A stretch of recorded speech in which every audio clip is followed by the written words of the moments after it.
Hi అండి అందరికి. అందరూ ఎలా ఉన్నారు? వెల్కమ్ టు అను ఇంటి వంటలు. సింపుల్ గా అండ్ టేస్టీగా ఉండే తోటకూర తయారీ విధానం చూసేద్దాం రండి. తోటకూర తినడం వల్ల హెల్త్ కూడా చాలా మంచిగా ఉంటుంది. ఒక ఆనియన్, 2 పచ్చిమిర్చి, 2 ఎండుమిర్చి, 2 టమాటా కట్ చేసుకోవాలి.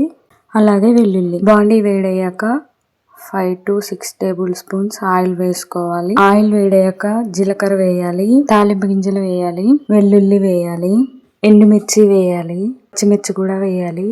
ఒకసారి అంతా కలిసే విధంగా కలుపుకోవాలి. ఇవి వేగిన తర్వాత ఉల్లిపాయలు వేసుకోవాలి. అంతా కలిసే విధంగా కలుపుకోవాలి. ఉల్లిపాయలు మగ్గేంత వరకు ఉడికించుకోవాలి. మూత పెట్టుకోవాలి. ఉల్లిపాయలు మగ్గిన తర్వాత పసుపు వేయాలి. ఒకసారి కలుపుకోవాలి. ఇప్పుడు ముందుగా శుభ్రం చేసి కట్ చేసిన తోటకూరను వేయాలి. కొద్దిగా ఉప్పు వేసి మూత పెట్టుకొని 5 నిమిషాల పాటు ఉడికించుకోవాలి.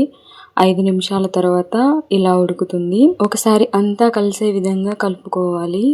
ఒక చిన్న టిప్ అండి, తోటకూరలో ఎప్పుడు ఉప్పు కొద్దిగానే వేసుకోవాలి.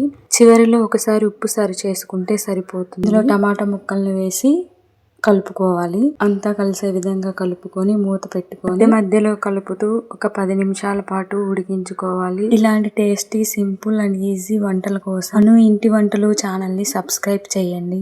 బిగినర్స్ కూడా చాలా యూస్ఫుల్ గా ఉంటుంది. వీడియో చూసిన ప్రతి ఒక్కరు లైక్, షేర్ అండ్ కామెంట్ చేయండి ఫ్రెండ్స్. ఇలా 10 నిమిషాలు ఉడికిన తర్వాత తోటకూర రెడీ అయింది. అంతే అండి, ఎంతో సింపుల్ గా అండ్ టేస్టీగా ఉండే తోటకూర తయారీ విధానం చూసారు కదా. వేడి వేడి అన్నంలో తోటకూర వేసుకుని తింటే చాలా బాగుంటుంది. ట్రై చేయండి మీరు కూడా ఒకసారి. Thank you for watching to everyone. Anu ఇంటి వంటలు ఛానల్ ని సబ్స్క్రైబ్ చేయండి ఫ్రెండ్స్.